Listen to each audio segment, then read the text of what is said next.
Hello and good afternoon. Here is the world news at noon on Wells Radio 89.3 FM, your preferred awesome radio. We are reaching you live from Wells Broadcasting House along Alafin Avenue, Oluyole Estate, Ibadan. I am Kunle Olowu. First, the headlines.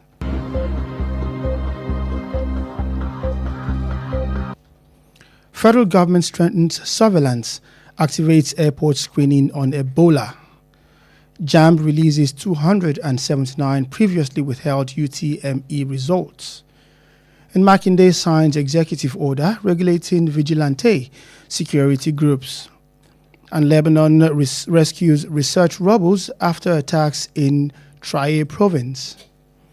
And Trump says he will speak to Taiwan's president in break from protocol. And in the exciting world of sport, Chile names 12 debutants in Eagles Unity Cup squad. And those are the headline news. Now the news in details.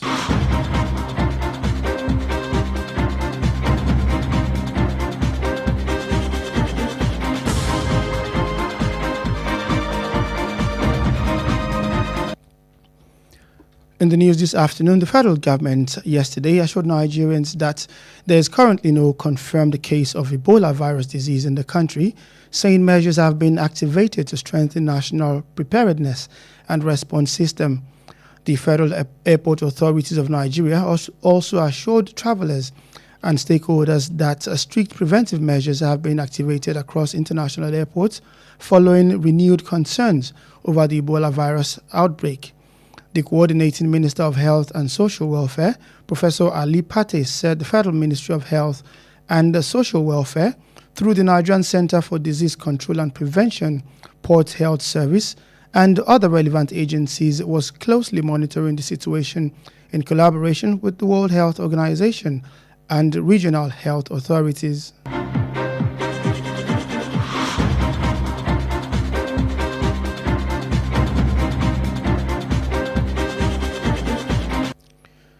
The Joint Admission and Matriculation Board has released 279 Unified Tertiary Matriculation Examination results that had earlier been withheld for further investigation. The board spokesperson, Fabian Benjamin, confirmed the development on X today, noting that the latest release was in addition to the result previously published by the board. According to Benjamin, the release followed a painstaking review of the case flagged for suspected examination malpractice. The board advised candidates yet to access their results to check their status by sending UTME results in capital to 55019 or 66019 via the same phone number used during registration.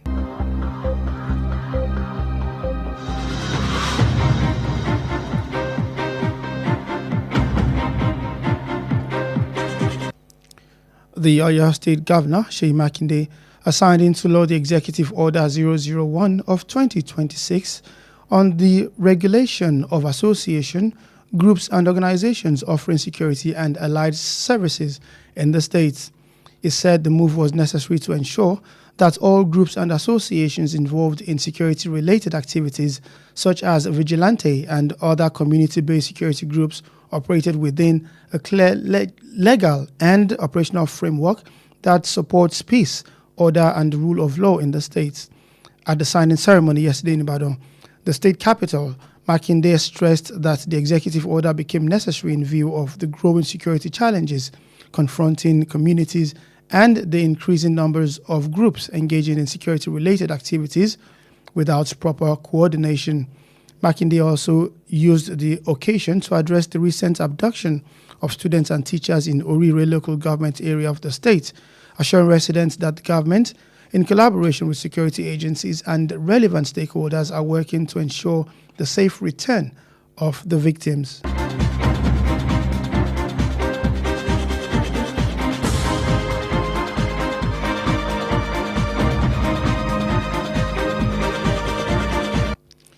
And over to the foreign scene, Lebanon's health ministry said rescue workers searched through collapsed buildings yesterday in the southern village of Diakwanon, Al-Nahar and Al-Masuk, a day after Israeli airstrike killed at least 19 people. Hezbollah cleared concrete and twisted metals while emergency team looked for bodies beneath the rubble in Tyre province. Officials said 4 women and 3 children were among the dead, while several others were injured. The attackers came 2 days after the U.S. blockade ceasefire between Israel and Hezbollah was extended by 45 days following renewed fighting along the borders. Israel military said it had targeted more than 25 Hezbollah infrastructure sites in southern Lebanon between Monday and Tuesday. Hezbollah has continued to reject calls from Lebanese authorities to disarm, while Israeli forces say they are trying to stop drone attacks on troops and border towns.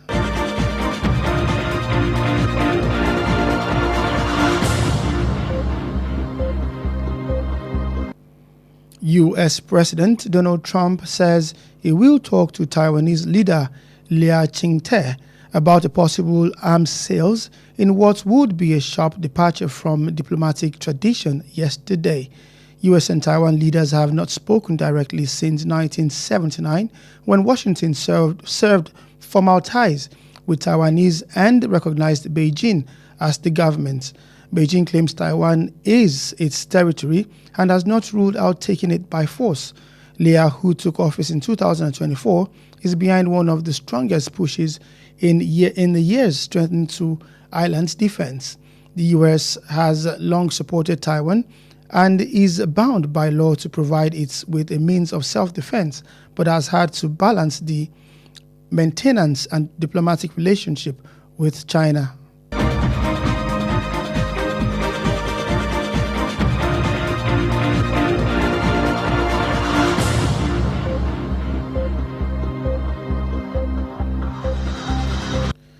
Still in the foreign scene, the United States has charged former Cuban leader Raul Castro with conspiracy to kill U.S. nationals and other crimes over the 1996 downing of 2 planes between Cuba and Florida.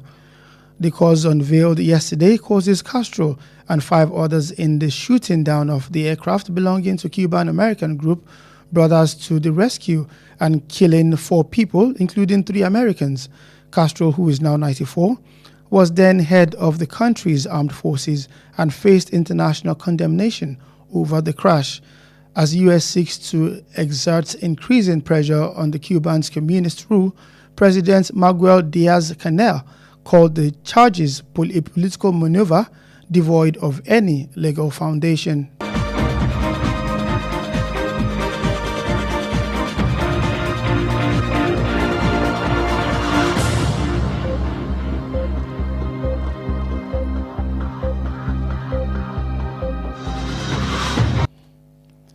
Now in the ever-exciting world of sport, Super Eagles head coach Eric Chelle has named 12 debutants in Nigeria's 27-man squad for the 2026 Unity Cup mini-tournament in London, fulfilling his earlier promise to scout extensively across the Nigerian Premier Football League and among foreign-based players for Nigerian descent. Back in April, Chelle revealed plans to use the Unity Cup as an experimental platform to access new talents while reserving his established stars for the June's high-profile friendlies against Poland and Portugal. Chelle further explained that he intended to rely on his established senior internationals for the high-profile June friendlies against Poland and Portugal because victories in both matches could significantly improve Nigeria's position in the FIFA ranking. That's it on the world news at noon, but before we end the news, here are the highlights.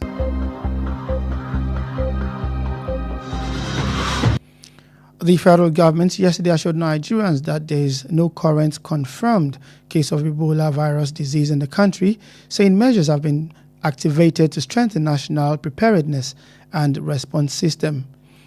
And the Joint Admission and Matriculation Board has released 279 unified tertiary matriculation examination results that had earlier been withheld for further investigation. And the Oyo State Governor, Seyi Makinde, has signed into law the Executive Order 001 of 2026 on the regulation of associations, groups, and organizations offering security and allied services in the states. And Lebanon's health ministry said rescue workers searched through collapsed buildings yesterday in the southern village of Diakonam Al-Nahar and Al-Masuk, a day after Israeli airstrike killed at least 19 people. And U.S. President Donald Trump says he will talk to Taiwanese leader Lia Ching-te about the possible arms sales in what could be a sharp departure from diplomatic tradition yesterday. And in sports, Super Eagles head coach Eric Chelle has named 12 debutants in Nigeria's 27-man squad for the 2026 Unity Cup mini-tournament in London, fulfilling his earlier promise to scouts extensively across the Nigerian Premier Football League and among foreign-based players for Nigerian descent. The bulletin was compiled and edited by Kunle Olowu. Stay connected with us on all social media platforms at Wells Radio 893. Also like our Facebook page at Wells Radio 893 FM fan page. You can listen live via our website www.wellsradio893.com.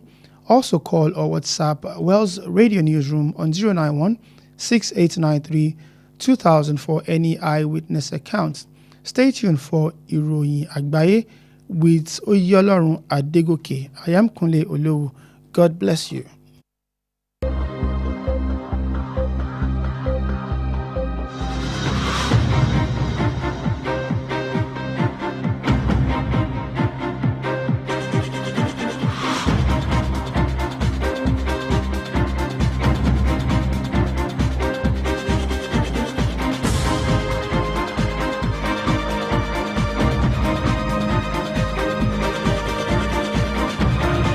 Filẹ̀ ẹ má yí kúrò Wells Radio 89.3 FM níbẹ̀ gangan lẹ wà.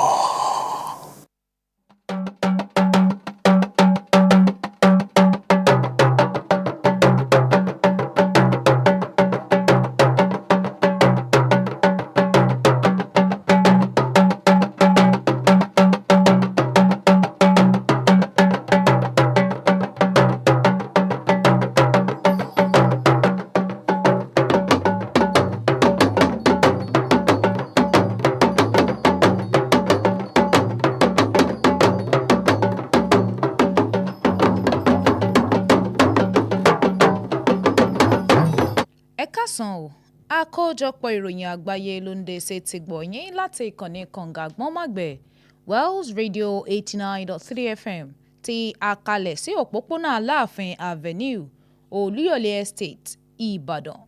Oyeolorun Adegoke lóníròyìn yín ṣáájú ẹ̀gbọ́n àwọn kókó tó wà nínú ìròyìn náà.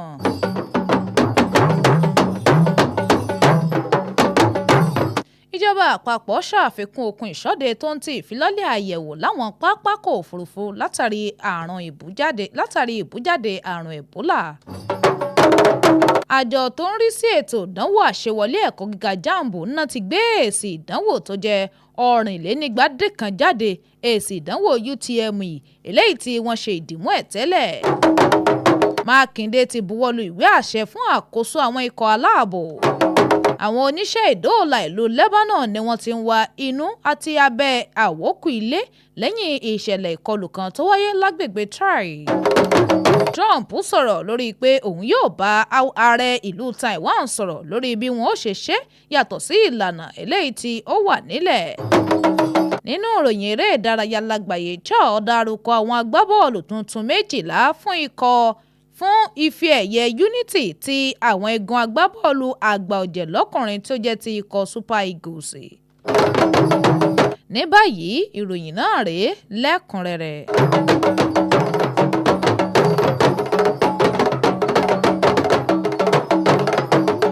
Lánàá òde yìí ni ìjọba àpapọ̀ orílẹ̀-èdè yìí ní ṣe ìfidánilójú fún àwọn ọmọ orílẹ̀-èdè Nàìjíríà wípé kò mọ̀ tí ì sí àrùn Ebola èyí tí wọ́n lè fìdí ẹ̀ múlẹ̀ lórílẹ̀-èdè yìí, pẹ̀lú wípé àwọn ìgbésẹ̀ tó yẹ ló ti wà ńlẹ̀ tó sì ń lọ lọ́wọ́ láti fi kún okun ìgbáradì tó ń ti èsì tó yẹ. Àjọ tó wá ń rí sí ìrìnnà ọkọ̀ òfurufú lórílẹ̀-èdè Nàìjíríà yan àjọ FAN ó ní wọ́n ti wá ṣe ìfidánilójú fáwọn arìnrìn-àjò tó ń ti àwọn ìgbìmọ̀ tọ́rọ̀ kàn lórí àwọn ìlànà ìdènà mọ́ eléyìí táwọn náà ti fi lọ́lẹ̀ ní gbogbo àwọn pápákọ̀ òfurufú látàrí ìkọlóminú lórí àjàkálẹ̀ àrùn Ebola tó bú jáde. Alákòóso fún ọ̀rọ̀ ìlera tó fi mọ́ ti ìgbé àlàáfíà ìlú ti ṣe ọ̀jọ̀gbọ́n Ali Pate ó sọ̀rọ̀ lórí iléeṣẹ́ ìjọba tó ń rí sí ọ̀rọ̀ ìlera tó ń ti ìgbé àlàáfíà ìlú nípasẹ̀ àjọ tó ń mójútó àkóso àti ìdènà mọ́ àjàkálẹ̀ àrùn lórílẹ̀‐èdè Nàìjíríà yan àjọ NCDC pẹ̀lú àwọn iṣẹ́ ìlera míì tó ń ti àwọn lájọ-lájọ mìíràn bí wọ́n ti jọ ń mójútó bí nǹkan ti ń lọ ní ìbáṣepọ̀ pẹ̀lú àjọ tó ń rí sọ́rọ̀ ìlera lágbàáyé yan àjọ WHO tó ń ti àwọn aláṣẹ ìtọ́jú ìlera ní ẹkùn òjẹkùn. Àjọ tó ń rí sí ètò ìdánwò àṣewọlé ẹ̀kọ́ gíga JAMB lórílẹ̀‐èdè yìí ó ní wọ́n ti fi èsì ìdánwò àṣewọlé ẹ̀kọ́ gíga UTME tí òǹkà rẹ̀ jẹ́ 490 léde èsì èyí tí wọ́n ṣe ìdìmú rẹ̀ tẹ́lẹ̀ fún àyẹ̀wò. Agbẹnusọ àjọ ọ̀hún Fabian Benjamin òun ló fìdí ọ̀rọ̀ náà múlẹ̀ lójú òpó X lónìí pẹ̀lú ìtọ́kasí pé ìgbésẹ̀ náà ó jẹ́ ní àfikún ti èsì ìdánwò tí àjọ ọ̀hún ti fi léde tẹ́lẹ̀. Benjamin wá sọ̀rọ̀ lórí bí ìgbésẹ̀ ọ̀hún bó ti tẹ̀lé àyẹ̀wò eléyìí tí wọ́n ṣe lórí àwọn kan tí wọ́n fura sí pé ó fẹ́ dàbí pé bóyá wọ́n lọ́wọ́ nínú màgòmágó àti àṣemáṣe lórí ìdánwò náà. Àjọ náà wọ́n wá gba àwọn tó jókòó ṣe ìdánwò ọ̀hún lámọ̀ràn iyún àwọn tí wọ́n ti ń retí èsì ìdánwò wọn tí wọn ò tí ì rí yẹ̀wò wọ́n pé kí wọ́n fi àtẹ̀ránṣẹ́ tó ní í ṣe pẹ̀lú èsì UTME kí wọ́n fi ṣọwọ́ sí nọ́mbà yìí 55019 nípasẹ̀ nọ́mbà ẹ̀rọ ìbáraẹnisọ̀rọ̀ eléyìí tí wọ́n lò fi ṣe ìforúkọsílẹ̀ ṣe fún ìdánwò ọ̀hún.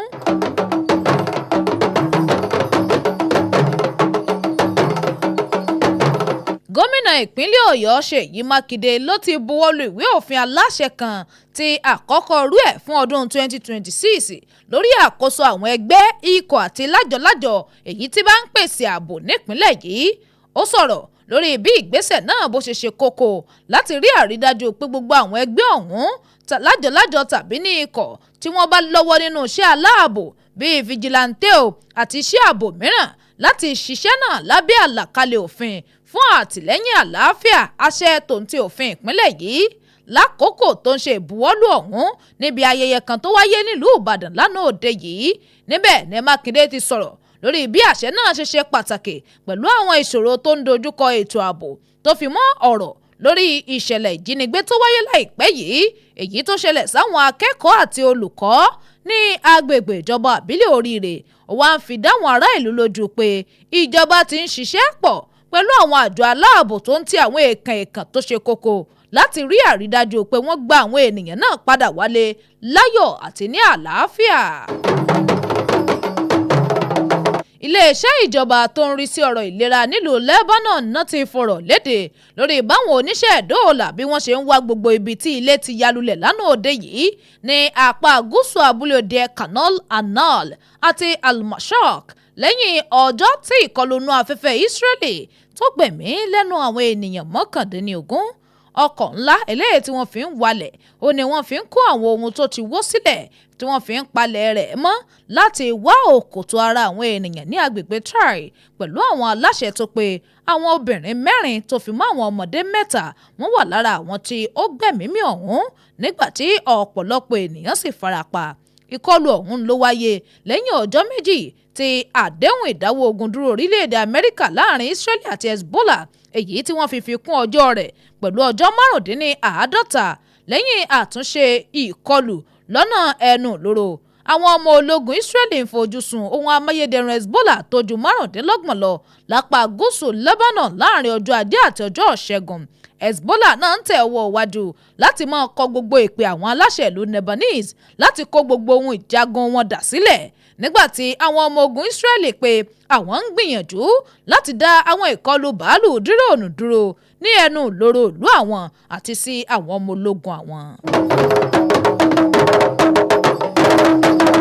Ààrẹ orílẹ̀-èdè Amẹ́ríkà Donald Trump ló ti sọ̀rọ̀ wípé òun yóò bá olórí ìlú Taiwan Lai Ching-te sọ̀rọ̀ nípa títa ohun ìjagun fún wọn bó bá ṣeé ṣe.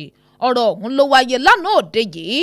Àwọn olórí orílẹ̀-èdè méjèèjì torílẹ̀-èdè Amẹ́ríkà àti Taiwan wọn kò tí ì sọ̀rọ̀ ní tààràtààrà látọdún 1979 nígbà tí Washington ti já okùn àjọṣepọ̀ wọn pẹ̀lú Taiwan láti bá a ṣe ìdámọ̀ ìjọba Beijing eléyìí tó ń pe lára agbègbè àwọn ní Taiwan wà ó Lai tó bọ́ sí ẹnu iṣẹ́ lọ́dún 2024 òun ló wà lẹ́yìn ìgbésẹ̀ alágbára láti fi kún okun ààbò erékùṣù ọ̀hún.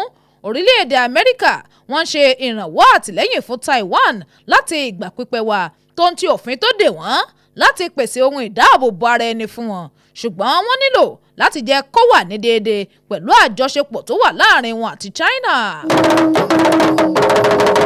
Ààrẹ orílẹ̀-èdè Amẹ́ríkà ti gbé olórí ìlú Cuba tẹ́lẹ̀ rí Raul Castro lọ ilé ẹjọ́ pẹ̀lú ẹ̀sùn tí wọ́n fi kàn án lórí ìdìpàǹpápọ̀ láti gbẹ̀mí lẹ́nu ààrẹ orílẹ̀-èdè Amẹ́ríkà tó ń ti àwọn ìwà ọ̀daràn mìíràn lórí bí wọ́n ti yin ọkọ̀ òfurufú méjì jábọ́ lójú ọ̀run lọ́dún 1996 láàrin Cuba àti Florida.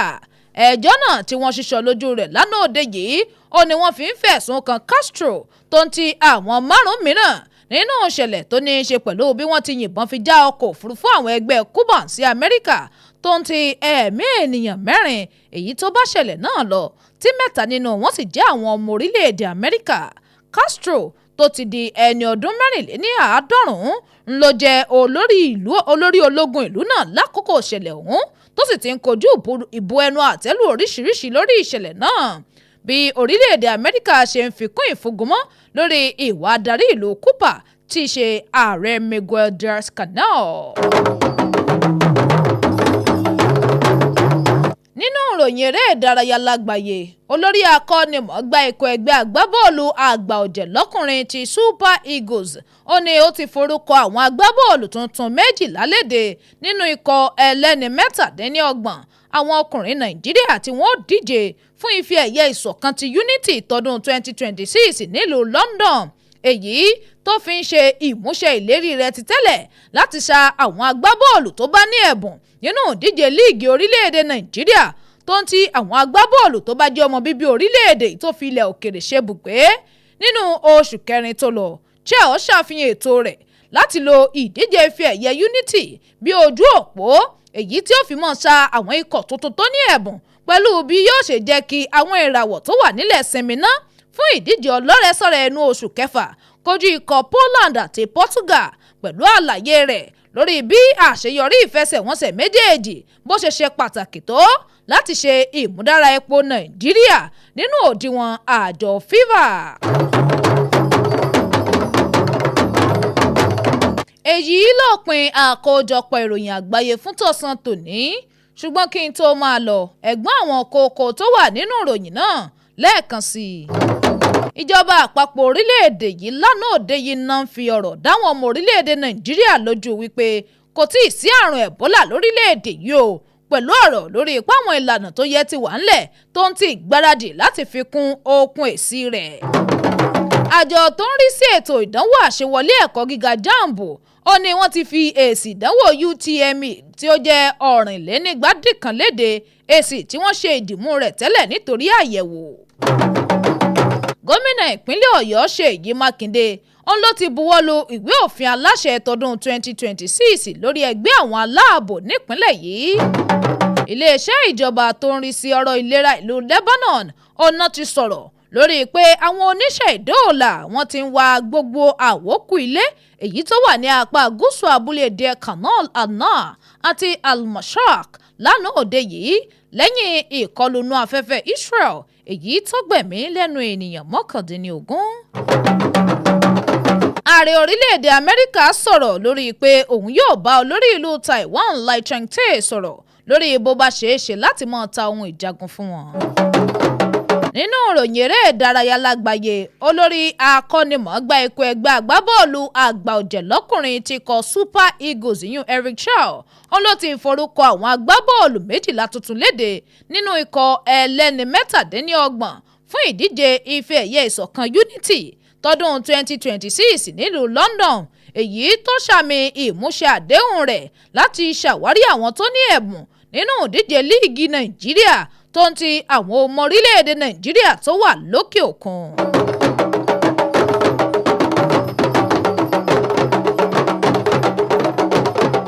Èyí lópin àkójọpọ̀ ìròyìn àgbáyé fún tọ̀sán tòní. Àkójọpọ̀ tó ń ti àtúntò ìròyìn náà ló wáyé látọwọ́ Kunle Olowu.